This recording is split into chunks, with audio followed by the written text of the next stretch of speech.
तीन तरह का जल शिव को समर्पित होता है और वो तीनों तरह के जल का अलग अलग भाव है महाराज। पहला जल सादा, घर से पानी लेकर गए, जल लेकर गए, शंकर को चढ़ाया, वो हमने घर का अपना एड्रेस बता दिया, भगवान शिव को जल चढ़ाकर अपने आनंद के लिए शंकर से कुछ प्राप्त कर लिया। दूसरा जल, जल के कलश में थोड़ा सा इत्र डालकर शंकर को जब समर्पित करते हैं तो महाराज घर में अगर कोई व्यक्ति बहुत रोगीला है, बहुत रोगीला, एक शिव महापुराण में, स्कंद पुराण में, नर्मदा पुराण में, भविष्य पुराण में, अग्नि पुराण में, नारद पुराण में, बरहा पुराण में, वामन पुराण में जितनी चीजें लिखी गई है एक एक प्रैक्टिकल कर देखो तो शिव महापुराण, स्कंद पुराण का यह भाव याद करिए कि एक लोटे पानी में इत्र मिलाकर, जल में इत्र मिलाकर, बहुत रोगीला व्यक्ति, बहुत बीमार व्यक्ति है, एक लोटा पानी उसका हाथ का स्पर्श कराकर शंकर को चढ़ाना प्रारंभ कर दीजिए। महाराज केवल 5 या 7 दिन चढ़ाओ और वो 7 दिन के बाद में उस बीमार व्यक्ति का क्रम देखिए कि उसमें कितना आराम लगा है। औषधि दवाई काम करना प्रारंभ करी कि ना करी। केवल इत्र समर्पित, इत्र का जल। तो पहला जल सादा, दूसरा जल है इत्र का, और महाराज तीसरा जल जो शिव महापुराण के अंतर्गत कहा गया है बेल पत्र का जल।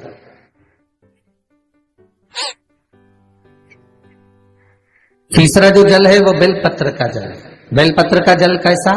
तो महाराज शिव महापुराण की कथा कहती है कि जल के पात्र में एक बेलपत्र अंदर डालकर उस जल के पात्र को ले जाकर शिव को समर्पित करना, अर्थात अपनी मन की कामना भगवान शंकर से कह देना, केवल बेलपत्र के माध्यम, बोलना नहीं है हमको कुछ, हमें कुछ कहना नहीं है। 3 तरह का जल का जो व्याख्यान वर्णन किया गया, एक सादा जल जो भगवान को कहा, आपने अपना एड्रेस बता दिया, आपने अपने मन का भाव बता दिया। इत्र का जो जल चढ़ाया गया वो केवल रोग मुक्ति के लिए चढ़ाया गया। और तीसरा बेलपत्र, अगर उस जल में एक बेलपत्र भी पड़ी हुई है और वो बेलपत्र पड़ा हुआ जल आप जिस भाव से चढ़ा रहे हो, जिस कामना से चढ़ा रहे हो, शंकर वो कामना आपकी पूर्ण कर दे।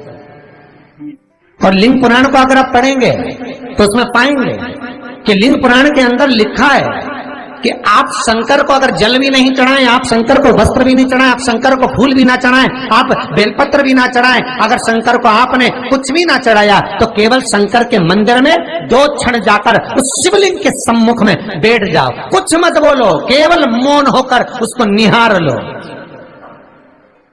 केवल मौन होकर निहार लो, बहुत बहुत।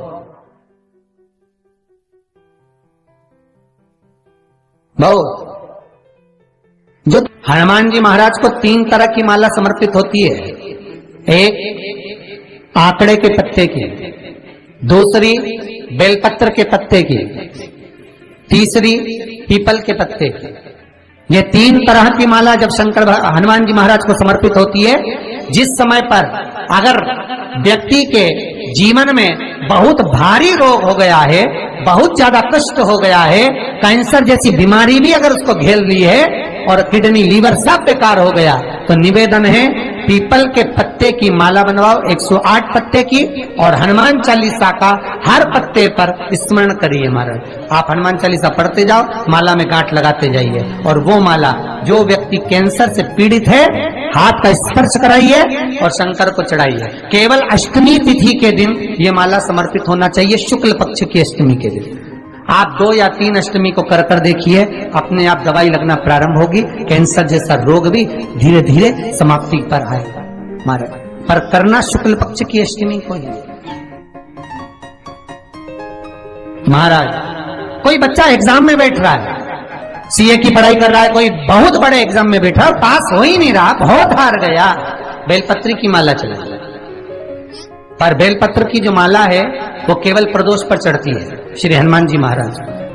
आप बेलपत्र की माला चढ़ाओ, 108 बेलपत्र आप श्री शिवाय नमस्तुभ्यम मंत्र का जाप कर गांठ लगाकर भगवान श्री हनुमान जी महाराज के सामने पहुंचकर माला को सीधी रखकर, जो व्यक्ति एग्जाम में बैठ रहा है, नौकरी के लिए, अन्य पढ़ाई के लिए, अगर कंपटीशन एग्जाम में भी बैठ रहा है तो माला को हनुमान जी महाराज, और हनुमान जी कौन से होना चाहिए? पूर्वमुखी। हनुमान दक्षिण मुखी नहीं चाहिए। पूर्व में जिन हनुमान जी का मुख हो वो माला ऐसी समर्पित कर कर, हनुमान चालीसा का पाठ कर कर, 3 बार स्मरण कर कर माला श्री हनुमान जी को पहना दीजिए। ऐसा कोई एग्जाम नहीं जिसमें से आप निकल ना पाए महाराज, पर करना आपको पड़ेगा। प्रदोष का दिन होना चाहिए, प्रदोष के भगवान, और प्रयास जहां तक हो सके प्रदोष काल में अगर चढ़ाएंगे तो ज्यादा फलदायी रहेगा प्रदोष काल में। तीसरी है आंकड़े की माला। महाराज आंकड़े के पत्ते की जो माला होती है ये माला कार्य की सिद्धि के लिए होती है। इसमें एक एक आंकड़े के पत्ते पर सीताराम लिखा जाता है। मात्र एक पत्ता ऐसा होता है जिस पत्ते पर सीताराम नहीं लिखा जाता। 108 पत्ते में से एक पत्ता, बस उस पत्ते को हथेली में रखकर उल्टा हाथ आपको रखना है और अपनी कामना कर कर उस पत्ते को बांध देना है। ये जरूरी नहीं है कि 25 के बाद बांधो, 50 के बाद बांधो या 100 के बाद बांधो, आपकी मर्जी पड़े। उस खाली पत्ते को कहीं पर भी बांध दीजिए और उस माला को अपनी कामना कर कर श्री हनुमान जी महाराज को समर्पित कर दीजिए महाराज। इसके लिए कोई तिथि, कोई दिन, कोई वार निश्चित नहीं है। बस ये माला जब हनुमान जी को चढ़ जाए तब एक घी का और एक तेल का दिया हनुमान जी के सम्मुख में लंबी बाती का लगा देना महाराज। एक घी का, एक तेल, और अपनी कामना कर कर आप आ जाइए। आपकी वो कामना 2.5 महीना या 3 महीना, इससे ज्यादा नहीं जाएगा, वो कामना बाबा पूरी करेगा। क्योंकि शिव और हनुमान ये सब एक ही स्वरूप है। अब आप कहेंगे महाराज जी ये कौन सी पुराण से लिया है? तो आप इसको लिंग पुराण के अंदर देख सकते हैं। आप गीता प्रेस गोरखपुर की लिंग पुराण लीजिए, उसके अंतर्गत आप इसका व्याख्यान वर्णन पढ़ सकते हैं। महाराज एक एक क्रम हमारे शास्त्रों का हम उसको बस ज्ञात करें, हम इधर उधर डोले नहीं। हमारी पुराणों में इतने लेख लिखे गए हैं, उसको ही अगर हमने निकाल लिया तो हम जीवन में सुख पा सकते हैं, हम दुखी नहीं हो सकते।